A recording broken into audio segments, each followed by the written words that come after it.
Beldagi katta grijalarni vaqtida to'g'ri davolamagan uchun bemorlarda oyoq osilib qoladi yoki yurganda o'sha oyoqda bir taraflama falajlanishni ko'ramiz. Bu bemorimizda mana katta grijanda falajlanish bo'lgan. Hozir oyoqlari to'liq tiklanibdi. Mana ko'rishingiz mumkin. O'ng oyog'ingiz orqaga, oldinga kelmasdi, osilib qolgan holatda edi. Hozir mana lecheniyadan keyin oyog'imiz holatini bitta ko'rsatib beraylik.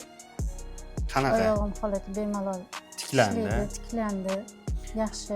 Bu holatda kichik boldir nervining falajlanishi hisobiga oyog'imizcha osilib qoladi bemorlar. Operatsiya qildirgandan keyin ham bu tiklanmasligi mumkin. Kichik boldirini tiklash uchun bu yerda biz ignoterapiyalar, elektroakupunktura hamda magnit, lazerlar yordamida stimulyatsiya qildik va oyoq xudo xolis tiklandi. Albatta.